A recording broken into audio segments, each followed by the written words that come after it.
ബിസ്മില്ലാഹിർ റഹ്മാനിർ റഹീം. അൽഹംദുലില്ലാഹി റബ്ബിൽ ആലമീൻ. വസ്സലാത്തു വസ്സലാമു അലാ റസൂലിഹിൽ അമീൻ വഅലാ ആലിഹി വസഹ്ബിഹി അജ്മഈൻ. അമ്മാ ബഅദ്. അഊദു ബില്ലാഹി മിനശ് ശൈത്വാനിർ റജീം. ബിസ്മില്ലാഹിർ റഹ്മാനിർ റഹീം. وإني لغفار لمن تاب وآمن وعمل صالحا ثم اهتدى وما أعجلك عن قومك يا موسى قال هم أولئك على أثري وعجلت إليك رب لترضى قال فإنا قد فتنا قومك من بعدك وأضلهم السامري. ഏറെ ആദരണീയരായ സഹോദരങ്ങളെ, സത്യവിശ്വാസികളെ, ഏകനായ പടച്ച റബ്ബിന്റെ വിധിവിലക്കൽ ജീവിതത്തെ ശ്രദ്ധിച്ച് സൂക്ഷിച്ച് അള്ളാഹുവിനെ ഇഷ്ടപ്പെടും വിധം ജീവിതം ക്രമീകരിക്കാൻ റബ്ബ് നമ്മെ ഓരോരുത്തരെയും ഉണക്കുമാറാകട്ടെ എന്ന് പ്രാർത്ഥിക്കുകയാണ്. ഒരു ചെറിയ ഇടവേളയ്ക്ക് ശേഷം, അഥവാ പരിശുദ്ധ റമദാനിലെ ഇടവേളയ്ക്ക് ശേഷം നമ്മൾ ഇന്ന് ക്ലാസ് വീണ്ടും ആരംഭിക്കുകയാണ്. സാങ്കേതികമായി ചില ബുദ്ധിമുട്ടുകൾ ഇന്ന് തുടക്കത്തിൽ തന്നെ ഉണ്ടായതിൽ ക്ഷമ ചോദിക്കുകയാണ്. ഇൻഷാ അല്ലാഹ് അടുത്ത ആഴ്ച മുതൽ നമുക്കത് ക്ലിയർ ആക്കാം എന്ന് വിചാരിക്കുന്നു. നമുക്കിന്ന് പഠിച്ചു തുടങ്ങേണ്ടത് പരിശുദ്ധ ഖുർആനിലെ 20-ാം അധ്യായം സൂറത്ത് ത്വാഹയിലെ 82-ാമത്തെ ആയത്താണ്. 81-ാമത്തെ ആയത്തിൽ നമ്മൾ വിശദീകരിച്ചത്, വളരെ വിശദമായി തന്നെ നമ്മൾ പറഞ്ഞത്, കുലൂ മിൻ ത്വയ്യിബാതി മാ റസഖ്നാകും എന്നുള്ള ആയത്ത്. നിങ്ങൾക്ക് നൽകിയ ഭക്ഷണങ്ങൾ, ഉപജീവനം, അതിൽ നിന്ന് നിങ്ങൾ ഭക്ഷിച്ചോളൂ, പക്ഷെ നിങ്ങൾ അതിര് കവിയരുത് എന്നിങ്ങനെയുള്ള ചില നിർദ്ദേശങ്ങൾ. അത് മുന്നിൽ വെച്ചുകൊണ്ട് ഏതൊക്കെ തരത്തിലുള്ള ഭക്ഷണങ്ങളാണ് അനുവദനീയമായിട്ടുള്ളത്, എന്തൊക്കെ രൂപത്തിലാണ് നമ്മൾ അതിനെ ഉപയോഗപ്പെടുത്തേണ്ടത് എന്നിങ്ങനെയുള്ള കാര്യങ്ങളിലൂടെ നമ്മൾ കഴിഞ്ഞ ക്ലാസ്സിൽ സംസാരിക്കുകയുണ്ടായി. ഇനി ആ ഭാഗം അവസാനിപ്പിക്കുമ്പോൾ അള്ളാഹു പറയുന്നത്, വഇന്നീ ലഗഫാറുൻ ലിമൻ താബ വആമന വഅമില സ്വാലിഹൻ സുമ്മ ഇഹ്തദാ. ആയത്തൊന്ന് നോക്കൂ. وإني لغفار لمن تاب وآمن وعمل صالحا ثم اهتدى. وإني لغفار, ഞാൻ തീർച്ചയായും ഞാൻ പുറത്തു കൊടുക്കുന്നവനത്രേ. വഇന്നീ ലഗഫാർ ലിമൻ താബ, മടങ്ങിയവന്, വഅമില സ്വാലിഹൻ, സൽക്കർമ്മങ്ങൾ പ്രവർത്തിച്ചവനും, സുമ്മ ഇഹ്തദാ, പിന്നെ നേർമാർഗത്തിൽ നിലകൊള്ളുകയും ചെയ്തവർക്ക്. തീർച്ചയായും ഞാൻ പുറത്തു കൊടുക്കുന്നവൻ തന്നെയാണ് എന്നാണ്. ഒരു ഡൗട്ടും വേണ്ട. ഞാൻ തീർച്ചയായും പുറത്തു കൊടുക്കുക തന്നെ ചെയ്യും എന്നാണ് അള്ളാഹു പറയുന്നത്. ആർക്ക്? തൗബ ചെയ്യുന്നവർക്ക്. പിന്നെയോ വആമന, വിശ്വസിക്കുകയും ചെയ്യണം. പിന്നെന്താ വേണ്ടത്? വഅമില സ്വാലിഹൻ, സൽക്കർമ്മങ്ങൾ പ്രവർത്തിക്കണം. അതും പോരാ, പിന്നെന്താ വേണ്ടത്? സുമ്മ ഇഹ്തദാ, പിന്നെ നേർമാർഗത്തിൽ നിലകൊള്ളുകയും ചെയ്യണം.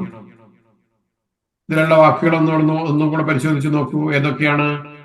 ഗഫാറുൻ, വളരെ അധികം പൊറുക്കുന്നവൻ എന്നാണ്. പദം ഒന്നും കൂടെ വിശദീകരിക്കും ഇൻഷാ അല്ലാഹ്.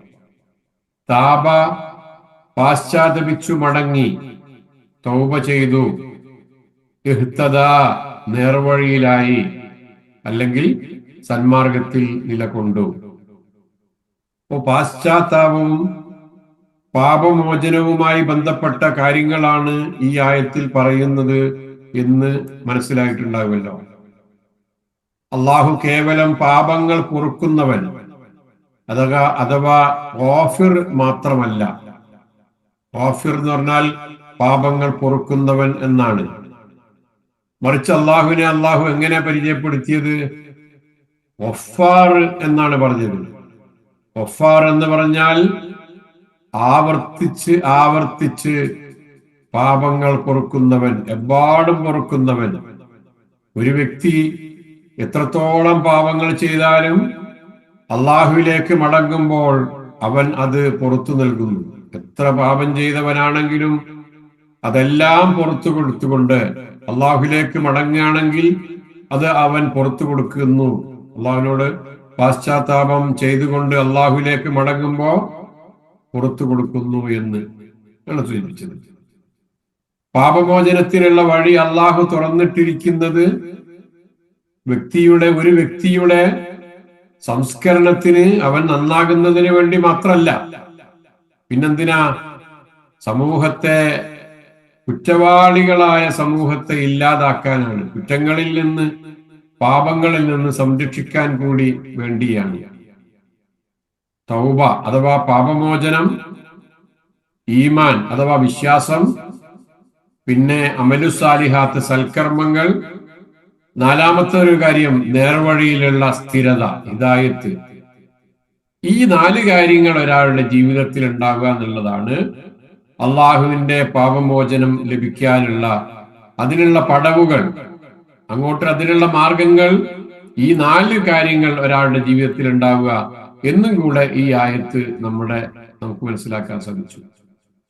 അറബി ഭാഷയില് ഗഫാർ എന്ന് പറഞ്ഞാൽ അതിന്റെ സീഗ അൽ മുബാലഗ എന്നാണ് പറയാ. ഗഫാർ എന്ന ആ ഒരു രൂപത്തിന് പറയുന്നത് സീഗ മുബാലഗ എന്നാണ്. എന്ന് പറഞ്ഞാൽ എന്താണ്?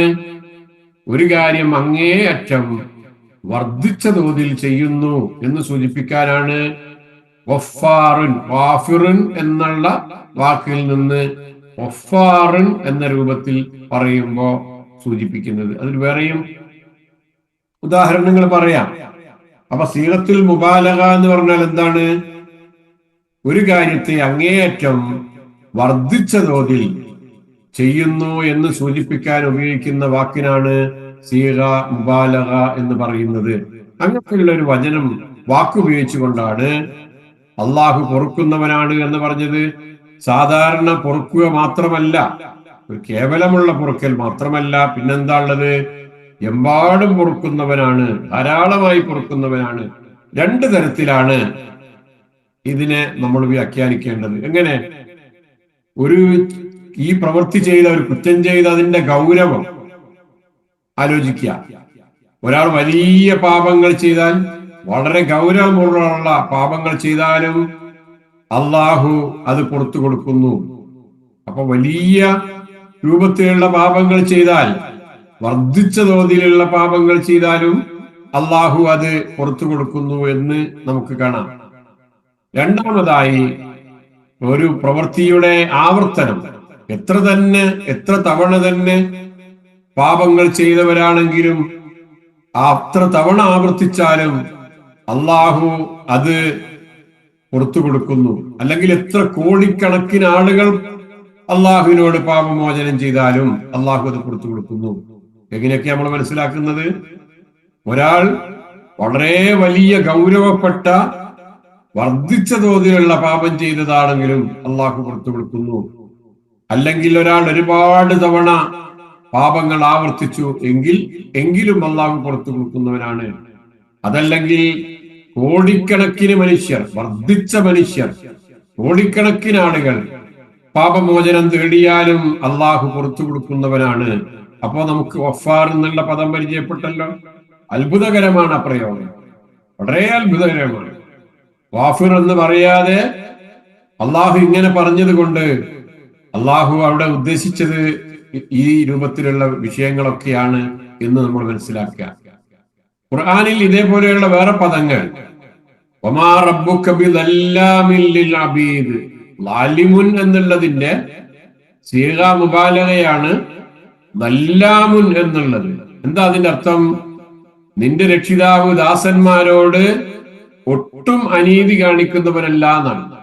ധാരാളം അനീതി കാണിക്കുന്നവര് എന്നല്ല, അതിന്റെ നമ്മളെ ഏറ്റവും സീഗ മുബാലഗയിൽ അവിടെ പറഞ്ഞപ്പോ അതിനെ താഴോട്ട് വന്നിട്ട് നല്ല എന്ന് പറഞ്ഞാൽ കൂടുതൽ അക്രമം കാണിക്കുന്നവന്നല്ല. ഇവിടെ എന്താ പിന്നെ ഉദ്ദേശിച്ചത്? അള്ളാഹു അല്പം പോലും അക്രമം ചെയ്യില്ല. അക്രമത്തിന്റെ ഏറ്റവും താഴേ തട്ടിലേക്ക് വന്നാലും അത്തരത്തിലുള്ള ഒരു അക്രമവും ചെയ്യുന്നവനല്ല. അക്രമത്തിന്റെ ഒരു ലേശമെങ്കിലും, കുറഞ്ഞതാകട്ടെ കൂടിയതാകട്ടെ, ഏത് തരത്തിലുള്ളതാണെങ്കിലും അള്ളാഹുവിൽ നിന്ന് ഉണ്ടാവുകയില്ല എന്ന കാര്യമാണ് നമ്മൾ അതിലൂടെ മനസ്സിലാക്കേണ്ടത്. മനസ്സിലായിട്ടുണ്ടാകുമല്ലോ. ഒഫാർ എന്ന് പറഞ്ഞ വാക്ക് അത് സീഗ മുബാലഗ ആണ്. അതുകൊണ്ട് ഉദ്ദേശിക്കുന്നത് എന്താണ് എന്ന് നമ്മൾ മനസ്സിലാക്കി. ഇനി നോക്കൂ, നമ്മൾ പറഞ്ഞു ഈ വചനം പാപമോചനത്തിന്റെ 4 ഘട്ടങ്ങളെ നമുക്ക് പരിചയപ്പെടുത്തി തരുന്നുണ്ട്. അള്ളാഹുവിനോട് പാപമോചനം തേടുന്ന, ഇസ്തിഗ്ഫാർ തേടുന്ന ആളുകളാണ് നമ്മൾ, അല്ലെങ്കിൽ തേടേണ്ടവരാണ് നമ്മൾ നിരന്തരമായിട്ട്.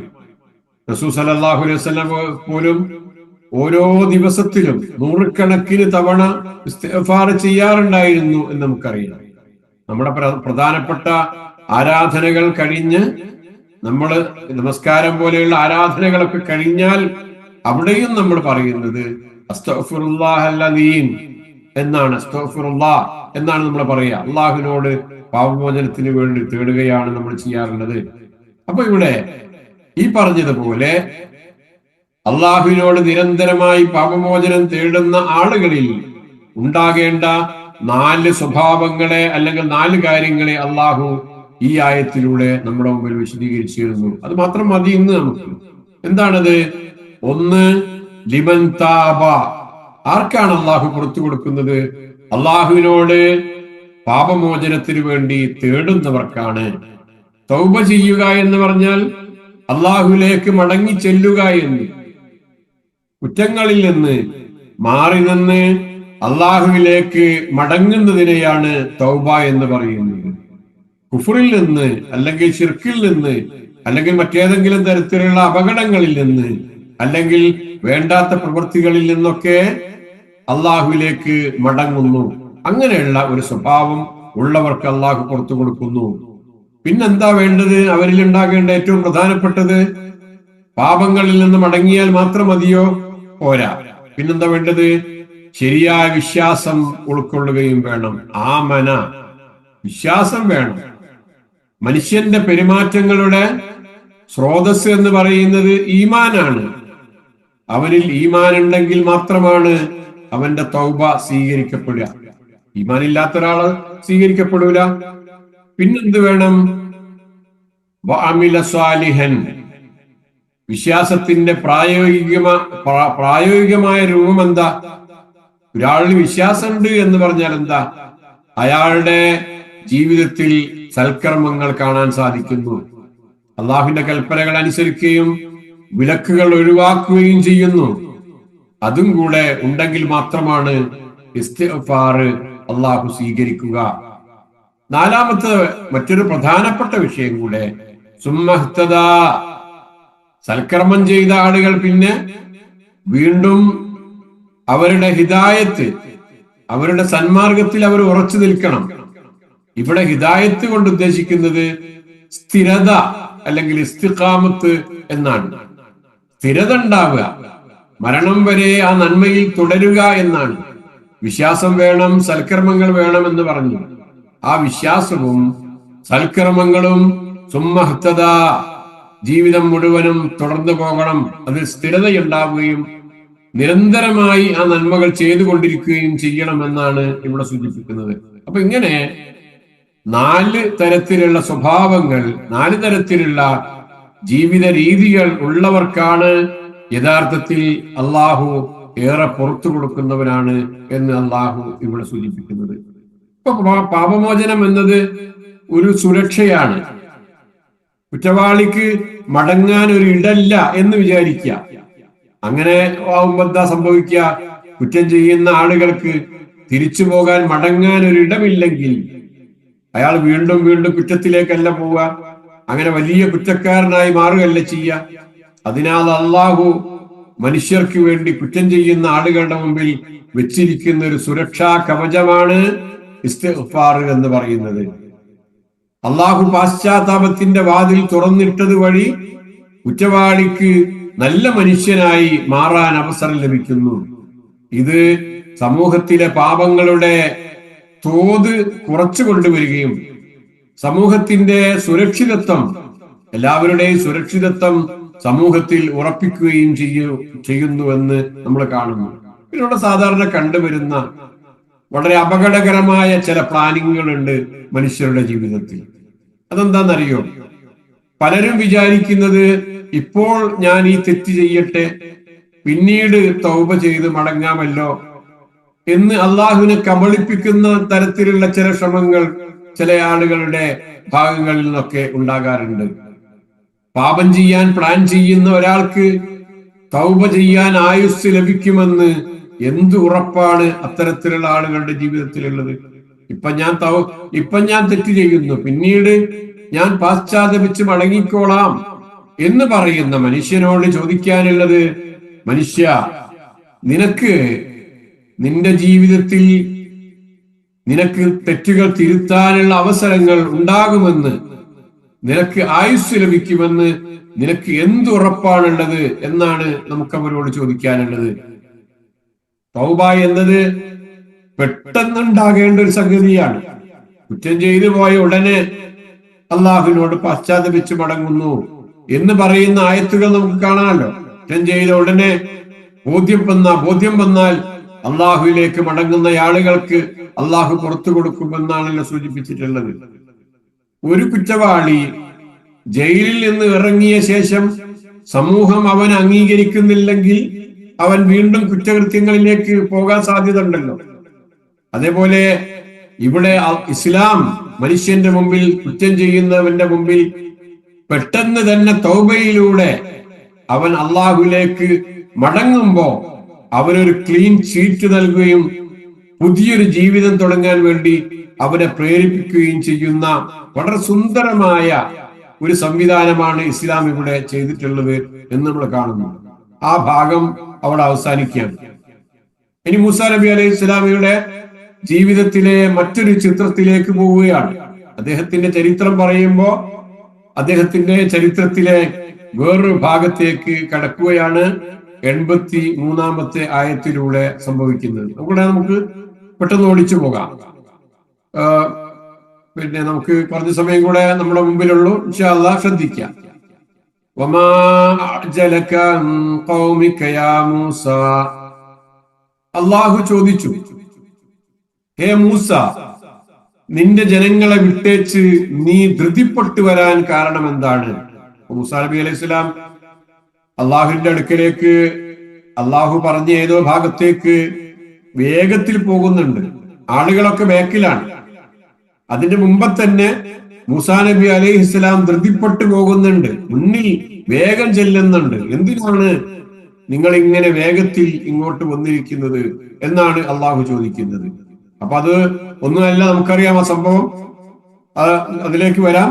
ഒരു ആയത്ത് കൂടെ, അതിന്റെ തൊട്ടടുത്ത ആയത്ത് കൂടെ കാല മൂസാ നബി അലൈഹി സ്വലാം അതിന് മറുപടി പറയുന്നത്, അവർ ഉലായി അവരിതാ അലാ അസരി എന്റെ പിന്നിൽ തന്നെയുണ്ട്. അലാ അസരി എന്റെ കാൽപ്പാടുകളിൽ എന്റെ പിന്നിൽ തന്നെയുണ്ട്. വഅജിൽതു ഞാൻ ധൃതി പിടിച്ചു വന്നിരിക്കുന്നു. ഞാൻ ധൃതി പിടിച്ചു വന്നിരിക്കുന്നു. ഇലൈക നിന്റെ അടുക്കലേക്ക്. റബ്ബി എന്റെ റബ്ബേ. ലിതർലാ നീ തൃപ്തിപ്പെടാൻ വേണ്ടി, നീ തൃപ്തിപ്പെടുന്നതിന് വേണ്ടിയാണ്, നിന്റെ തൃപ്തി ലഭിക്കുന്നതിന് വേണ്ടിയാണ് ഞാൻ വേഗത്തിൽ നിന്റെ അടുക്കിലേക്ക് വന്നിരിക്കുന്നത്. അപ്പൊ നീ വരാൻ പറഞ്ഞപ്പോ നിന്റെ തൃപ്തി എത്രയും വേഗത്തിൽ, നിന്റെ ഇഷ്ടം എത്രയും വേഗത്തിൽ എനിക്ക് ലഭിക്കണം എന്ന ചിന്തയോടുകൂടിയാണ് ഞാൻ ഇതാ ഇവിടേക്ക് ഓടി വന്നിരിക്കുന്നത് എന്നാണ് മൂസാ നബി അലൈഹി സ്വലാം ഇതിലൂടെ അള്ളാഹുവിനോട് മറുപടി പറയുന്നത്. ആ വാക്കുകൾ, ആ ആയത്തുകളിലുള്ള പദങ്ങൾ നോക്കൂ. അഅ്ജലക എന്നാണ്. നിന്നെ ധൃതിപ്പെടുത്തിയത് എന്താണ്? നിന്നെ ധൃതിപ്പെടുത്തിയത് അജല, ധൃതി പൂട്ടി. അജലുൻ, അജിൽത്തു എന്നറിയില്ല, പിന്നീട് ഞാൻ ധൃതി പിടിച്ചു വന്നിരിക്കുന്നു. അസരി, എന്റെ കാൽപ്പാടുകളിൽ, എന്റെ തൊട്ടു പിന്നിൽ. ലിത്തറല്ല, നീ തൃപ്തിപ്പെടാൻ വേണ്ടി. അപ്പൊ ജനങ്ങളെക്കാൾ മുമ്പേ മൂസാ നബി അലൈഹിസ്സലാം പോവുകയാണ്. എങ്ങോട്ടാ പോണത്? തൂർ പർവ്വതത്തിലേക്ക് ഓടി അങ്ങോട്ട് അദ്ദേഹം മൂസാ നബി അലൈഹിസ്സലാം വരികയാണ്. അത് തൗറാത്ത് വാങ്ങാൻ പോകുന്ന ഒരു സന്ദർഭമാണ്. അള്ളാഹു അതിനുവേണ്ടി തൗറാത്ത് സ്വീകരിക്കാൻ വേണ്ടി തൂർ പർവ്വതത്തിലേക്ക് വരാൻ വേണ്ടി ആവശ്യപ്പെട്ടുപെടുന്നുണ്ട്. അങ്ങനെ അങ്ങോട്ട് ധൃതി പിടിച്ച് മൂസാ നബി അലൈഹി സ്വലാം പോകുന്ന സംഭവങ്ങളാണ് ഇനി പറയാൻ പോകുന്നത് എന്ന് ഈ ആയത്തുകൾ മുന്നിൽ വെച്ചുകൊണ്ട് നമ്മൾ മനസ്സിലാക്കുക. അപ്പൊ അള്ളാഹു ഇവിടെ ചോദിക്കുന്നത്, എന്തിനാണ് ഇത്രയും ധൃതി പിടിച്ച് നിങ്ങൾ വന്നത്? ആളുകളൊക്കെ എവിടെ? ബാക്കിയുള്ള ആളുകളൊക്കെ എവിടെ? നിങ്ങൾ എന്താ മുന്നിൽ ഇങ്ങോട്ട് പോകുന്നത് എന്നാണ് ചോദ്യം. അതിനോ അതോ പടച്ചോനെ നീ വരാൻ പറഞ്ഞപ്പോ ആ പറച്ചിൽ കേൾക്കേണ്ട താമസം, നിന്റെ ഇഷ്ടം എത്രയും പെട്ടെന്ന് എനിക്ക് ലഭിച്ചോട്ടെ എന്ന ചിന്തയോട് കൂടിയിട്ട് ഞാൻ ഓടിക്കിതച്ച് വേഗത്തിൽ നിന്റെ അടുക്കിലേക്ക്, അവരെന്റെ പിന്നിലുണ്ട് എന്നാലും ഞാൻ വേഗം ഓടിപ്പോന്നതാണ് എന്നാണ് മൂസാ നബി അലൈഹിസ്സലാം അള്ളാഹുവിനോട് അവിടെ പറയുന്ന കാര്യം. അള്ളാഹുവിന്റെ ആ ചോദ്യത്തിന് മറുപടി നൽകുന്നതായി നമ്മൾ കാണുന്നത്.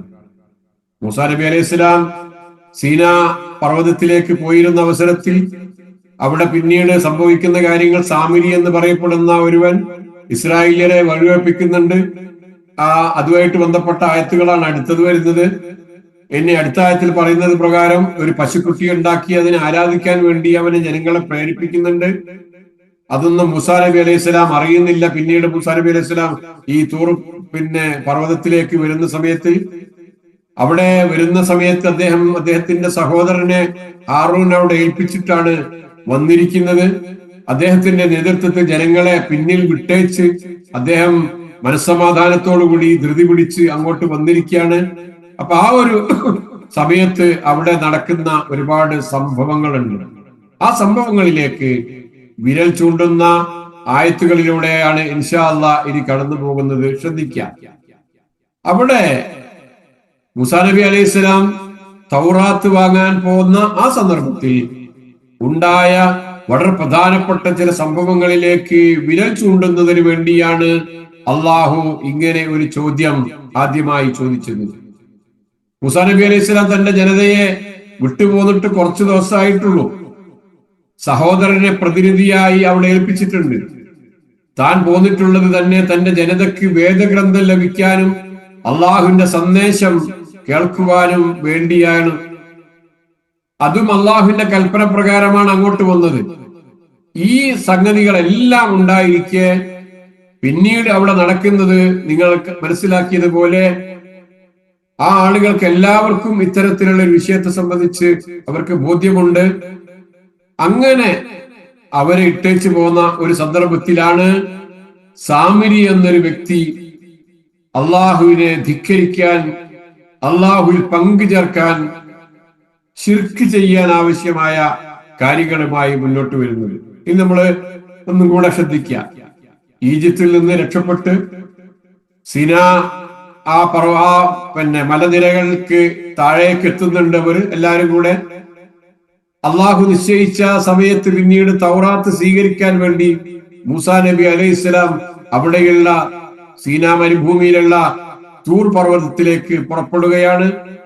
അങ്ങനെ പോന്നതിന്റെ കാരണം അദ്ദേഹം വിശദീകരിക്കുന്നത് അള്ളാഹുവിനോടുള്ള അതിയായ സ്നേഹവും അങ്ങനെ വേഗത്തിൽ അള്ളാഹുവിന്റെ കൽപ്പനകൾ സ്വീകരിക്കാനുള്ള ആഗ്രഹവും കാരണമാണ് തന്റെ ജനങ്ങളെ അഥവാ ബനൂ ഇസ്രായേല്യരെ സഹോദരനായ ഹാറൂൻ നബിയെ ഏൽപ്പിച്ചുകൊണ്ട് വളരെ വേഗത്തിൽ, അവരെക്കാൾ വേഗത്തിൽ അങ്ങോട്ട് നടന്നു ചെന്നത് എന്നൊക്കെ മൂസാ നബി അലൈഹിസ്സലാം അള്ളാഹുവിനെ ബോധ്യപ്പെടുത്തുകയാണ്. അവിടെ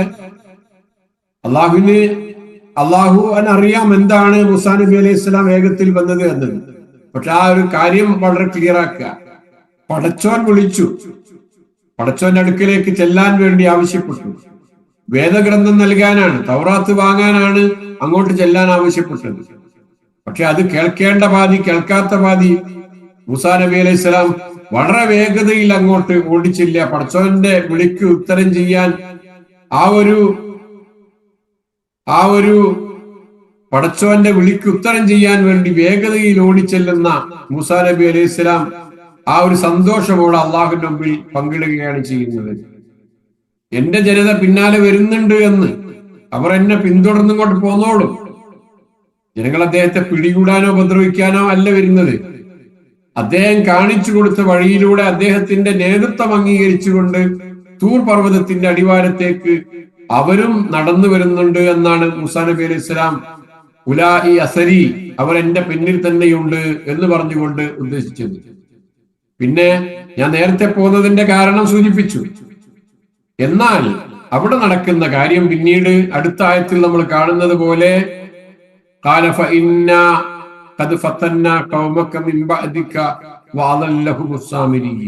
ഇതാണ് ഇതിലെ പ്രധാനപ്പെട്ട ഭാഗം.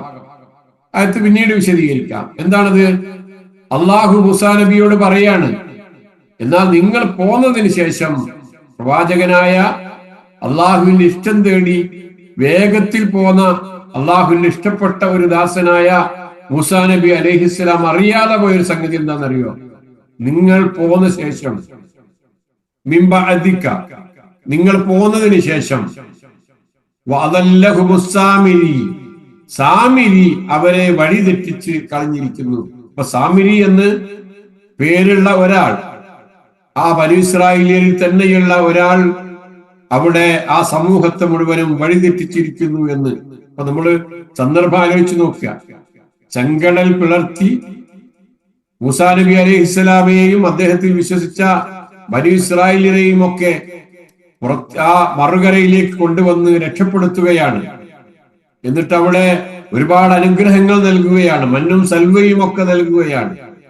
അങ്ങനെ ഏറ്റവും ഉത്തമരായ സമൂഹമാക്കി മാറ്റുകയാണ്. അവിടെയാണ് അതിന്റെ ഒന്നാം ദിവസം തന്നെ അവർ കടുത്ത അക്രമത്തിലേക്ക്, കടുത്ത അനീതിയിലേക്ക് പോകുന്നത്. അതെന്താ? ചെറിയ കാര്യമല്ല. മൂസാ നബി ഇതാ പടച്ചോനെ അന്വേഷിച്ചു പോയിരിക്കുകയാണ്. എന്നാൽ ഇതാ പടച്ചവൻ ഇതാ ഇവിടെ തന്നെ വന്നിരിക്കുന്നു. കാണപ്പെട്ട ദൈവം നമ്മുടെ മുമ്പിലുണ്ടായിരിക്കെ പിന്നെ എന്തിനാണ് പുതിയൊരു ദൈവത്തെ അന്വേഷിച്ചു പോയത്, പടച്ചവനെ തേടി പോയത് എന്നൊക്കെ സാമിരി പറയുമാറ് ആ സമൂഹത്തിൽ ഒരു പശുക്കുട്ടിയെ ഉണ്ടാക്കി, അതിനെ ചില കുതന്ത്രങ്ങളിലൂടെ, അതിന് ചില ശബ്ദങ്ങളൊക്കെ ഉണ്ടാക്കി, അതിനെ ആരാധിക്കാൻ വേണ്ടി തുടങ്ങുന്ന ഒരു സമൂഹമായി അവർ മാറുന്നുണ്ട്. ആ കഥയിലേക്കാണ് ഈ ആയത്തിലൂടെ ഇൻഷാ അല്ലാഹ് അടുത്ത ആഴ്ച നമ്മൾ പ്രവേശിക്കുന്നത്. അങ്ങനെ അറിയാനും പഠിക്കാനും മനസ്സിലാക്കാനും ഒക്കെ റബ്ബ് നമുക്ക് തൗഫീക്ക് നൽകുമാറാകട്ടെ. നമ്മുടെ രാജ്യത്തിന്റെ, നമ്മുടെ ലോകത്തിന്റെ വിവിധ കോണുകളിൽ നടന്നുകൊണ്ടിരിക്കുന്ന എല്ലാ വിധത്തിലുള്ള പ്രയാസങ്ങളിൽ നിന്ന്, ബുദ്ധിമുട്ടുകളിൽ നിന്ന് നമ്മളെല്ലാവരെയും അള്ളാഹു കാത്തുരക്ഷിക്കുമാറാകട്ടെ. നമ്മുടെ കുടുംബക്കാർക്കും ബന്ധുക്കൾക്കും നമ്മുടെ മക്കൾക്കും ഗൾഫ് മേഖലയിൽ കഴിയുന്ന എല്ലാ ആളുകൾക്കും, എല്ലാ സഹോദരി സഹോദരങ്ങൾക്കും ഒക്കെ അള്ളാഹു മതിയായ സംരക്ഷണവും എല്ലാ തരത്തിലുള്ള സുരക്ഷയും നൽകി അനുഗ്രഹിക്കുമാറാകട്ടെ. ലോകത്ത് കുതന്ത്രങ്ങൾ ഉണ്ടാക്കിക്കൊണ്ടിരിക്കുന്ന ശക്തികളിൽ നിന്ന്, വ്യക്തികളിൽ നിന്ന്, ഛിദ്രതയുണ്ടാക്കുന്ന, കുഴപ്പങ്ങൾ ഉണ്ടാക്കുന്ന, മനുഷ്യരെ കൊന്നെടുക്കുന്ന, പാവം കുഞ്ഞുങ്ങളെ കൊന്നെടുക്കുന്ന ആളുകളിൽ നിന്ന് അള്ളാഹു നമ്മളെല്ലാവരെയും, ലോകത്തുള്ള മുഴുവൻ മനുഷ്യരെയും കാത്തു രക്ഷിക്കുമാറാകട്ടെ എന്ന് നമ്മൾ നിരന്തരമായിട്ട് പ്രാർത്ഥിക്കണം. അള്ളാഹു നമ്മുടെ പ്രാർത്ഥന സ്വീകരിക്കുമാറാകട്ടെ. പരിശുദ്ധ ഖുർആനിനെ പഠിക്കാനും ജീവിതത്തിൽ പുലർത്താനും, അത് നേരത്തെ പറഞ്ഞതുപോലെ നമ്മുടെ ജീവിതം മുഴുവനും അതിന്റെ ആ ഹിദായത്തിൽ സഞ്ചരിക്കാൻ, അതിന്റെ ഹിദായത്തിൽ സഞ്ചരിക്കാനും അള്ളാഹു നമ്മെ എല്ലാവരെയും തുണക്കുമാറാകട്ടെ. اللهم ربنا تقبل منا إنك أنت السميع العليم وتب علينا إنك أنت التواب الرحيم واغفر لنا يا غافر المذنبين. آمين آمين برحمتك يا أرحم الراحمين وجزاكم الله خير.